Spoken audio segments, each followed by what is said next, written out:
He is going to be the next Republican governor of Georgia, Brian Kemp. Thank you. Thank you very much. I appreciate that. Thank you. Appreciate that. Thanks for that. So first, thanks for flying out here after that election and coming to have some Texas barbecue with us instead of, I'm sure there's a Georgia barbecue somewhere that wanted you today, so thank you. There was definitely a Georgia barbecue somewhere today. I think my wife and one of the Lucy's with her today, so they're still working, but I'm glad to be back. Good to see you. You know, and by the way, we are going to do this in Atlanta next year, so I'll definitely be there. There will at least be one governor there next year. Let's talk about your campaign for a minute, because the media really does have this narrative that totally ignores your opponent's positions, plays up because it's convenient to them the Russian hacking stuff, and totally ignores that you actually are in line with the vast majority of Georgians on your positions.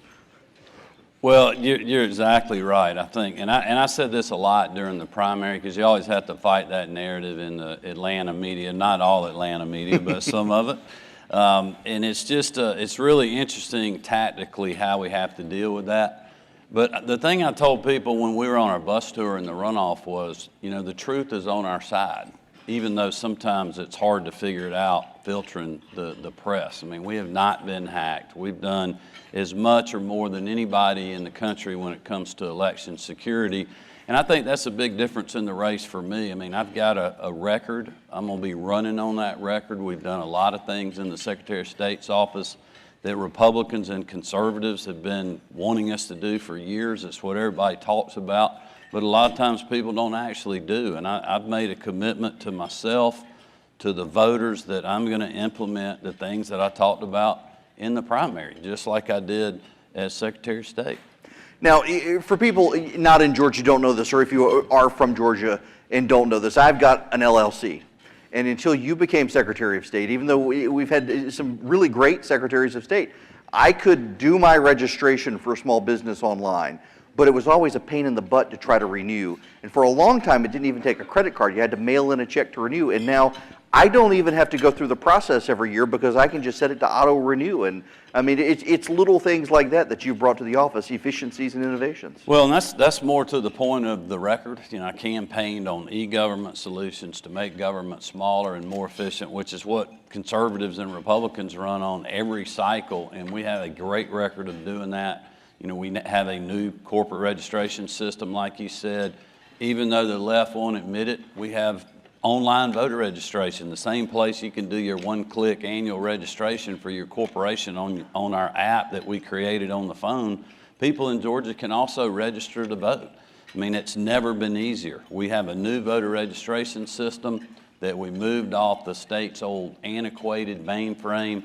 We privatized part of it, so using private sector solutions to make government better, to lower costs. We have literally saved millions of tax dollars moving off the antiquated system into the private data center. And the system does more work for the counties that are using it. I mean, that is the smaller, more efficient government that we need, and it's why I've been running on, you know, one of the points of my 4-point plan is taking that chainsaw that people have seen in our commercials and cutting government regulations, cutting government red tape, and that'll help make us #1 for business in the country. Well, you mentioned voter registration, and there is this, it is an ongoing and prevalent campaign, and I really think it's more of a fundraising campaign and to try to gin up certain voters to go to the polls, that you're not actually innovating voter solutions, you're trying to suppress voters by making it easy for them to register on their phones or some such. I for the life of me, fail to actually understand the argument they're making. Yeah, and look, you can just rest assured, I'll let the audience in on a big secret. We're going to get sued again just any day now by the left groups about us keeping our voter rolls clean. We actually just did a preemptive press release yesterday because we got the threatening letter, which means we're now going to get the lawsuit. So instead of reacting to it, we just put the press release out, said we're getting sued about this again, just like we did right before the presidential election. And it's all designed to drive the base out. And that's what's so frustrating is the media will just continue to write about these things. And that's why we have to just stay vigilant to get our message out and fight back. I think that's one reason I won the primary is because people out there, they're like, who is up there fighting for us? Who's going to take the fight and stand up and not be afraid to fight and be that unapologetic conservative? I have trouble processing this logic that the Russians are trying to infiltrate our voter rolls, so we can't clean up our voter rolls, because if we clean up our voter rolls, that would be bad, and allow someone to keep the Russians from voting, I guess, if we clean up our voter roll. Seems that you've got two logical arguments that collide when it comes to the liberal logic on this. Well, we're continuing to see targeted attacks from the national media about election security. Literally every day they're writing about it. And they will There's another article today about it. Yeah, they will not write our side of the story if people really knew. I mean, I did a sit down with NPR the other day and literally talked for 15 minutes straight about all the things that we've done in the Secretary of State's office to make our systems more secure. You know, we have redundancy backup. So even if somebody gets into one of our web-based systems, you know, we immediately backing it up so we can just shut it down, move to the new system, we're back online. We have all these contingency plans for our election night reporting. You know, our investigators who are post-certified, badge-carrying, gun-carrying law enforcement people, they actually hand pick up the election results and deliver them back to us for certification.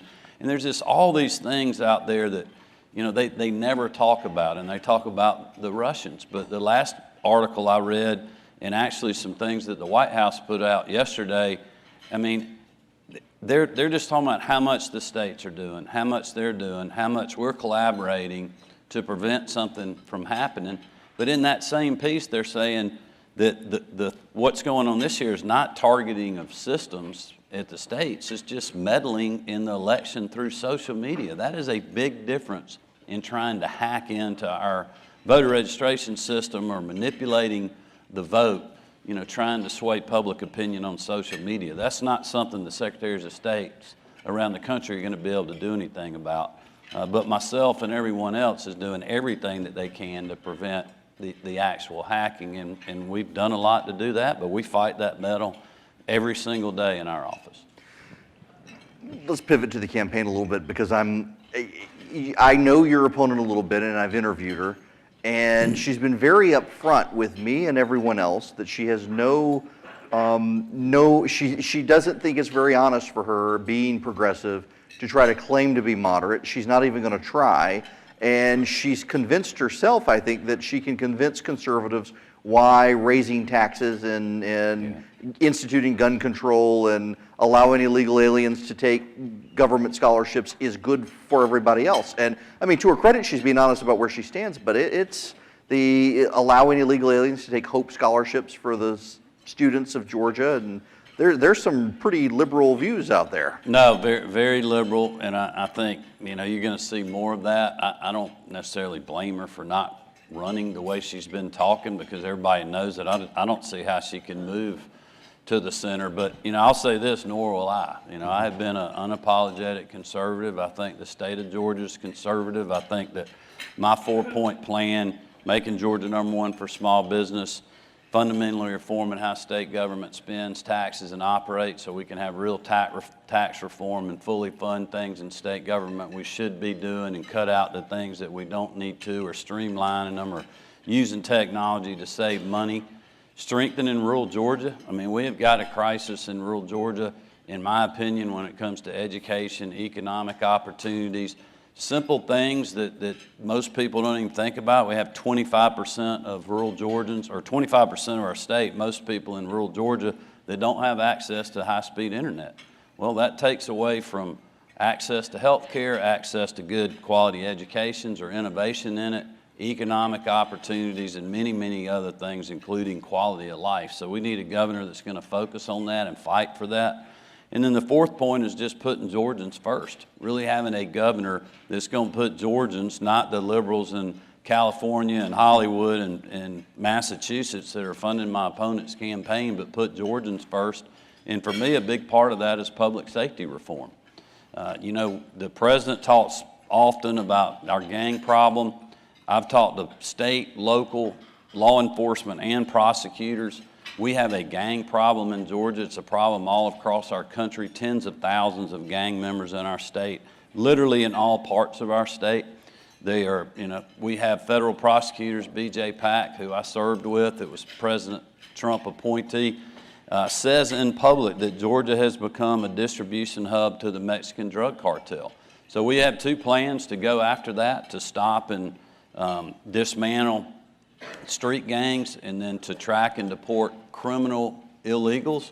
And quite honestly, my opponent has a different tax. He wants to let everybody out with no bail at all, and create the revolving door when it comes to crime. And that crime leads to more violent crime and sex trafficking, the opioid epidemic, all those other things. So, I'm going to take that same message that I ran on in the primary and run on that in the general, including some of our reform efforts when you think about using private sector, ingenuity and initiatives to lower the cost of health care instead of just throwing more government money at it, and reform in education and trying to get more parents in charge of their children and taking the burdens off of our local educators and teachers with more local control.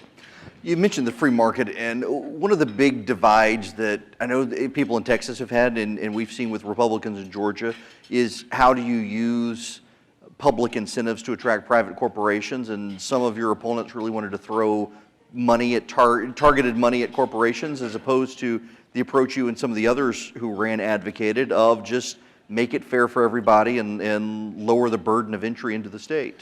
Well, and the problem I think with tax, incentives for certain groups is once you get them in place, it gets very hard to claw them back. But I have run a campaign saying I'm going to be the governor that's going to ask, how much is it going to cost, who's going to pay for it, and then what's the return on investment for the taxpayers of our state. So I'm going to look at the tax reforms and make sure they are returning value, like I believe the film tax credit is. A lot of people don't like that, but it is bringing value back through the return on investment. That's why I support it. But going forward, what I want to do, instead of targeting those individual type things, is just make the whole environment better. Cut and control government spending, quit growing government, and if the economy stays good, take those reserves, find that extra money, let's lower the state income tax. A lot of the guys that are supporting me, a lot of the guys that were in this fight to start with wanted to do away with the state income tax, and then you had others that were wanting to have, very moderate tax reform. The problem is nobody ever did anything. So to me, I think the practical approach is to do a spending cap, tie it to population and inflation, go in there, make government more efficient, save money, use private sector solutions to lower cost, and then when we find that money and tighten up, then we lower the income tax rates. And if we can get it all the way down to zero, that'd be great. But if we can get it to 3 or 4%, that moves the needle even more so than what's been done with the president's tax cut this year. You mentioned the tax credit for the film industry, and I agree with you. It's created an entire private sector jobs program in Georgia. I know so many people who are involved in the film industry, but one of the trade-offs has been, particularly for social conservatives in the state, the RFRA issue, foster care, faith-based adoption agencies, that it seems like there's been real outside pressure from Hollywood and others to get conservative Republicans in Georgia to fold on these issues. Well, and I like I said earlier, I'm going to do exactly what I told people I was going to do when I was running in the primary. I'm not changing my messages. I've said that I would sign a piece of RFRA legislation that references what's in the federal statute. When I have learned and gotten educated and talked to people, I think the vast majority of Georgians will be fine with that. I do not think it's going to affect business. Certainly there'll be some actors and Hollywood elites that won't like it and will raise hell about it, quite honestly. But it's the same thing that Governor Deal signed in Congress. It's the same thing that Bill Clinton, for gosh sake, and Al Gore signed. So I don't know how the liberals are going to complain about, protecting our God-given right in this country to have religious freedom. I think people that are on the ground in Georgia, they are worried about the film tax credit. Mm-hmm. They're worried about their pocketbook and their wallet. I think the whole RFRA thing is just a political debate. And look, it'll be a tough thing going through it, but we need to do it, we need to get it done, we need to put the protections in, and we need to keep a good climate for business in Georgia, and we need to move on and get about doing that. And I think that's the right approach. It's time to do that. If you don't, the debate's just going to continue forever, and you're going to have the same targets. One of the issues that really pushed you into getting the nomination has been the trust issue, and electing politicians who do what they say and say what they're going to do. Much like whether I agree with some of the things he's done or not, President Trump is keeping all of his promises nothing, including tariffs, are a surprise. He campaigned on it. And it's so rare to encounter politicians who actually do what they say and say what they're going to do. There is a level of cynicism, even in Georgia politics and national politics, on trust issues. And I mean, to your credit, that really helped you get over the line. Well, and I think when you're, and again, I think it goes back to not only trust, but the truth. And I think, I ran a campaign certainly I guess when all the advertising was going on the last 3 or 4 weeks leading up to the May primary, and then certainly for 9 straight weeks in the runoff, of just being on the ground a lot and telling people what the truth was and telling them that, look, you don't have to take my word for it. You can ask people that work for me.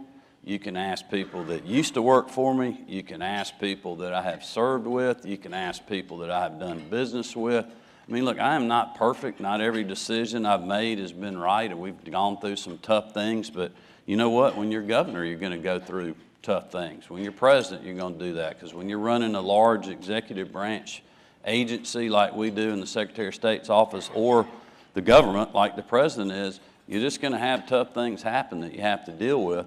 And it's how you manipulate through those in tough times, how you're transparent with people, and you actually look them in the eye and say, look, this is what happened, this is what we did, this is what we're doing to prevent it from happening again. Or, this is what happened in my private sector life.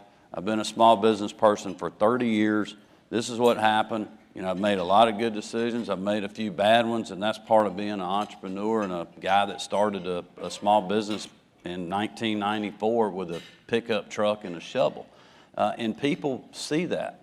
But they also want somebody that has that record of doing what they said. And there is a clear one in the Secretary of State's office. I remember being at many red state events over the years, Eric, talking about suing the Obama Justice Department twice to implement our citizenship check, standing up to fight federal intervention and defend lawsuits to get rid of our photo ID law.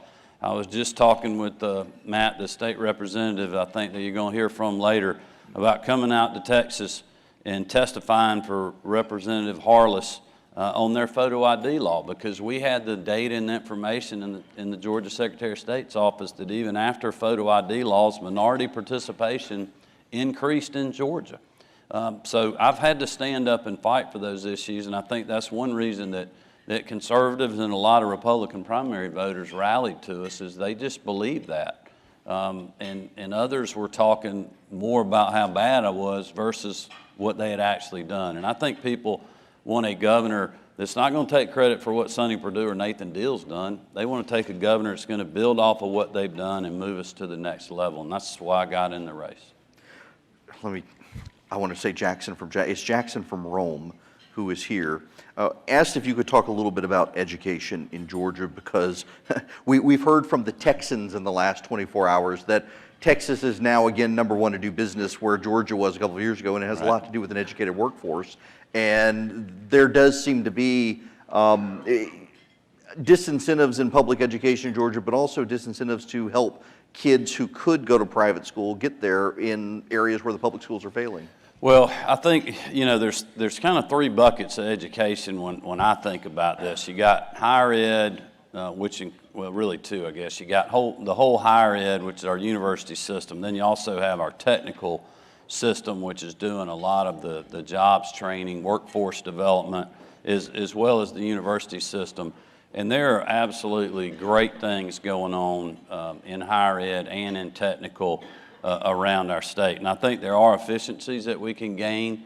I am concerned about tuition cost and enrollment and people getting into programs that are going to actually produce them a good paying job when they get out. I think higher ed can do a better job, especially on the university and research institution side of working with the private sector to make Georgia a more innovative state, but there's great things going on. I think the issue really is K through 12, and everybody's always got a lot of ideas on what you do. Now, I've been a school choice supporter, charters. Part of my plan to strengthen rural Georgia is to have a pilot project for education savings accounts for military, kids are military, which I think will move the needle on that in school choice. But I think on the public education side, we have got to figure out ways to put the parents more in control. We've got to get rid of Common Core. Nobody understands it. People do not, people are, parents like me, you can't even help your kids do their homework anymore. I mean, it's like, how did that happen? But I also think that we've got to be a government that really, when you say you favor local control, you have to mean it. You have to trust the local systems that are doing the job every day. Try to take some of the mandated testing off of them. Let this just have the flexibility to teach our children because they know best in the local community. We complain all the time about the federal government intervening in state government and intervening in elections, and I've fought that as hard as anybody in the country. So it's not fair for me to come up here and say, but I know everything about educating your child, depending on where you live. And I've dealt with that in the Secretary of State's office because we're dealing with every county elections precinct in the state, and they're different. They're different if they're in Macon where you live, or they're different down in McIntosh County where they have to deliver some results from Sapelo Island by boat. So they're going to deal with things a different way. And I think we need to trust the locals to do that with local control. And then we need to really rein in bureaucracy and red tape in education, streamline the funding formula so everybody's treated equal. It doesn't matter, what county you're in or whether you're in a charter school or traditional public schools. And so those are kind of my initial thoughts on that.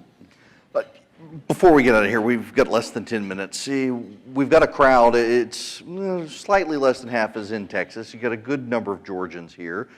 People all over the nation. We've even got somebody from Vermont here, which I don't mean to pick on those of you from Vermont, but the one guy. But what can people nationally, because the Democrats are nationalizing your race, on the cover of Time and everything else. What do Republicans nationally need to know about your race, and how can they get involved to help you? Well, I'm glad you asked me that question. I want you all to pay attention, but we can take money from Texans in the Georgia governor's race. So, I try to simplify politics as much as I can. We need two things. We need money, and we need more votes than she gets in November. So for my friends in Georgia, we need both from you, money and votes. In Georgia, we don't let Texans vote in our elections. I apologize for you all, but that's making for secure elections. But, we certainly need your help. That's why I came out of state today to try to address you folks. I know a lot of you are been working on the ground in all parts of the country a long time. You all have a lot of spheres of influence, even outside the state of Texas. Whether it's conservative bloggers or just getting the message out. But we need your help. I mean, Stacey Abrams and her, liberal activist crowd from New York, California, Massachusetts, literally all over the country are going to pour money into this race. It'll be the most watched race, governor's race in the country, maybe the most watched race in the country come November because of the historic nature, the amount of outside money. So we're going to have to fight really hard. We are not taking this for granted. We are literally working all day, every day. I mentioned earlier that my wife and one of our daughters are on the trail today, beating the bushes in northwest Georgia. But anybody that can help us financially or, getting the vote out in Georgia, you can go to kempforgovernor.com, and we sure would appreciate your help. Look, thank you very much for flying all the way over here to talk to us today. And I know you've got some afternoon get-togethers, I believe, around here, and hopefully the crowd will be able to introduce themselves to you. But thank you, and yet again, there have been two of us in 24 hours on the stage who haven't worn boots, so you dress more appropriately than me. Well, thank y'all very much. I appreciate it. Thank you very much. Appreciate that. Thank you all.